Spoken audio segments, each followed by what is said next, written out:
Hola, ¿qué tal YouTube? ¿Cómo están? Sean bienvenidos y bienvenidas. Mi nombre es Ángel Garrido y bienvenidos a Inversiones Inteligentes. Bueno chicos, antes que nada, para iniciar con este video, quería comentarles sobre la nueva mecánica que está ofreciéndonos nuestra plataforma de inversión GBM. Por lo que si ustedes no tienen una cuenta aquí, les estaré dejando debajo en la descripción del video un link para que puedan descargar en la Play Store o en la App Store la aplicación de GBM y puedan crearse su cuenta. Posteriormente, al registrarse e ingresar el código que les estaré dejando aquí abajo, junto al enlace podrán participar en la dinámica de que al ingresar un monto de inversión mínimo de 75,000 pesos mexicanos en cualquier producto de inversión que hay dentro de la plataforma, esta les estará regalando un monto de 3,000 pesos. Y ahora sí, vamos con el video de hoy. El día de hoy quiero hablarles rápidamente cuál es la situación actual de Estados Unidos, cómo puede afectar nuestras inversiones y también directamente a nuestras propias finanzas personales. Punto número 1, quiero que consideremos mucho esta imagen. Yo considero como los principales factores que están actualmente comprimiendo un poco la economía en Estados Unidos sería lo que es la inflación, el techo de deuda y las tasas de interés, porque todos estos tres problemas se terminan uniendo y terminan afectando a su economía. Pero esto lo vamos a ir retomando más adelante después de explicar todos los puntos para que se pueda entender mejor esta imagen. En primer lugar tenemos la impresión de dólares. En el año 2020 se imprimió alrededor del 22% de todos los dólares que existen en la historia de Estados Unidos, de los cuales a finales de 2019 se registró que había 15.33 billones de dólares. Sin embargo, al cierre del año 2020 se registraron 19.1 billones de dólares. Y de hecho, si pueden apreciar la gráfica, vemos cómo se ve ese megapico de subida en cuestión a la impresión que se tuvieron en dólares en ese último año 2020 y cómo a partir de este se empezó a llegar a ese problema que vamos a estar mencionando después, que es lo que les digo del techo de deuda. Recordemos que esta medida se implementó por Donald Trump debido a la crisis que se tuvo por la pandemia del COVID-19. Pues vimos que en Estados Unidos no tuvieran problemas más o otras crisis que se generaran de forma interna. Lo que hicieron fue estar imprimiendo más dinero para así inyectarlo a la economía y que no hubiera problemas ni para las empresas ni para los ciudadanos, etcétera, etcétera. Ahora, para esto, ¿cuál fue el pico de inflación más alto que hemos tenido ahorita? El pico fue justamente el año pasado, en junio de 2022, y justamente llegamos al pico de inflación con el 9.1% de inflación en Estados Unidos, lo cual era un nuevo récord histórico que no se veía desde el año de 1981, según datos publicados por la Oficina de Estadísticas Laborales de Estados Unidos.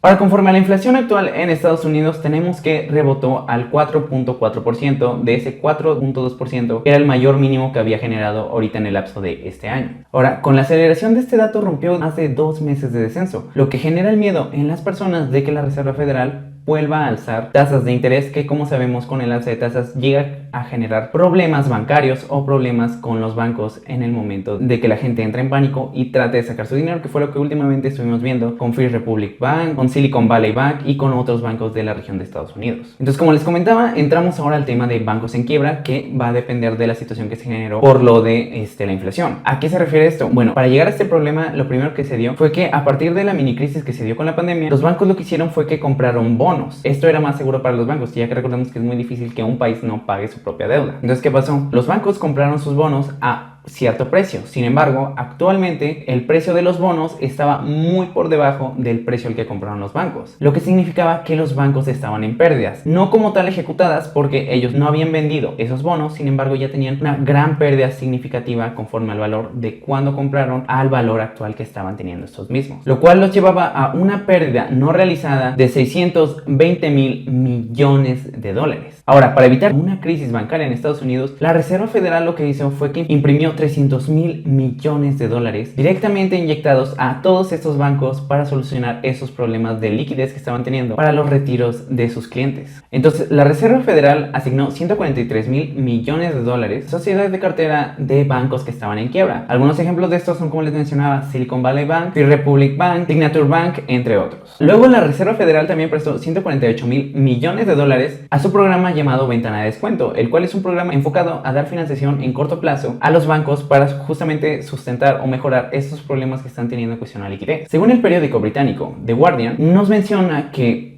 con este programa lo más normal es 4,000 millones a 5,000 millones de dólares en una semana. Sin embargo, cuando la Reserva Federal hizo esta impresión de dinero, prestó 11.9 mil millones de dólares para poder ayudarlos. Y esto ayudó a los bancos a poder satisfacer sus necesidades de liquidez y así poder mantener contentos a todos los clientes que tienen. Sin embargo, esto nos lleva al tercer problema, el cual es el techo de deuda. ¿Cuál es la situación con el techo de deuda? Que si todo este dinero que ha estado imprimiendo la Reserva Federal para poder sustentarse y cumplir con todos sus proyectos o situaciones presentadas como ahorita, como les comentaba, con los bancos, obviamente si imprimimos dinero o pedimos prestado dinero, tiene que haber un momento en donde tengamos que pagar. ¿Cuál es la situación del techo de deuda actualmente? Que de todo ese dinero que han estado imprimiendo ya llegaron al límite de endeudamiento que podía llegar a Estados Unidos y que ahorita no están llegando a generar la capacidad total de dinero del pago que tienen que hacer por ese préstamo pedido. Entonces, ¿a qué me refiero con esto? Que Estados Unidos actualmente está generando menos dinero que el dinero que está pidiendo prestado, por lo cual actualmente no podría pagar la cantidad de dinero que debe. Y si no paga Estados Unidos esta cantidad de dinero, provocaría una recesión, porque un país, al no pagar sus deudas de este mismo que emite por la impresión de dinero, afectaría no simplemente al país, sino afectaría todo lo que esté en derivado con él. Si tiene inversiones en países extranjeros o así, todo esto sería un efecto en cadena que terminaría desarrollando una crisis financiera a nivel mundial. Por eso es muy importante que Estados Unidos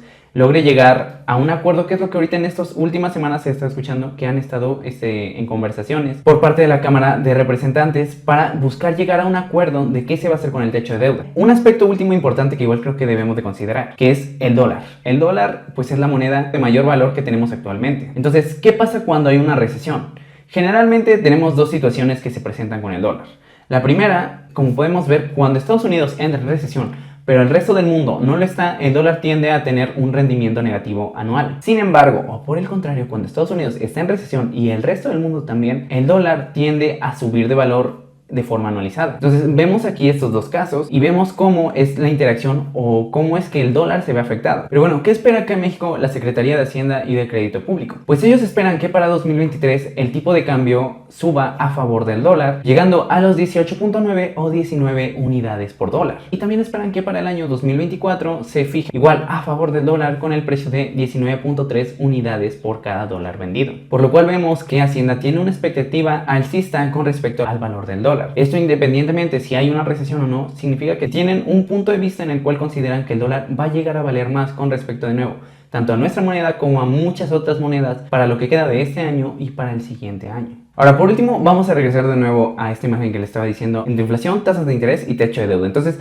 vamos a hacer un resumen rápido de lo que vimos y de lo que está presentándonos o lo que ahora, la nueva visión que tenemos al ver esta imagen. Después de que Estados Unidos imprimiera mucho dinero en el año 2020, ¿qué pasó? Que la gente empezó a gastar más dinero. Al gastar más dinero, los precios de la comida, de las cosas que compramos así, ¿qué pasa? Se elevan. Cuando estos precios se elevan, lo que pasa es que empieza a generarse lo que es la inflación, que como vimos en junio del año pasado tuvimos un pico en el 9.1%. Ahora, con esa inflación alta, como todos los precios empiezan a subir más, a la gente le empieza a alcanzar menos. ¿Por qué? Porque su dinero pierde valor para adquirir nuevas cosas. Esto es un efecto que de por sí causa la inflación. Sin embargo, ahorita que se tuvo una inflación muchísimo más alta tanto en Estados Unidos como en el resto de los países, como México, pues pasó justamente eso. A la gente no le alcanzaba el dinero para comprar cosas que a lo mejor con anterioridad sí. Entonces, con esa inflación elevada, ¿qué pasa? El gobierno dice, ok, tenemos que regular o bajar de nuevo esta inflación. Entonces, ¿qué es lo que hacen? Lo que hacen es que empiezan a aumentar las tasas de interés para que la gente deje de consumir tanto y con esto bajar los precios y reducir la inflación. Pero ¿qué pasa? Cuando se mantienen mucho tiempo en alza las tasas de interés, los bancos empiezan a tener estos problemas de liquidez, de gente queriendo pues pedir créditos o así para sostenerse. Entonces,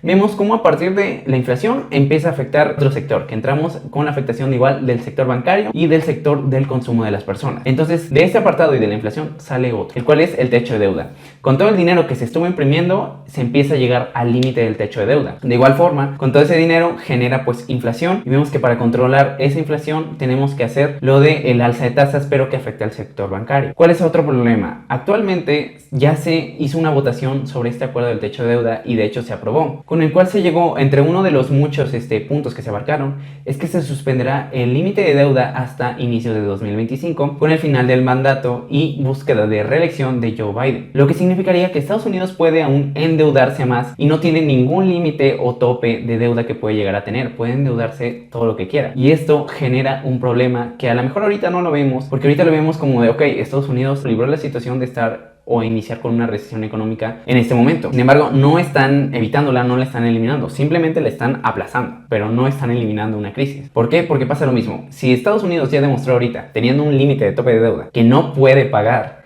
imagínense qué pasará ahora que Estados Unidos ya no tiene un límite. Que Estados Unidos puede imprimir el dinero, la cantidad de dinero que desee para sus proyectos o lo que quieran, pero que no va a tener un límite.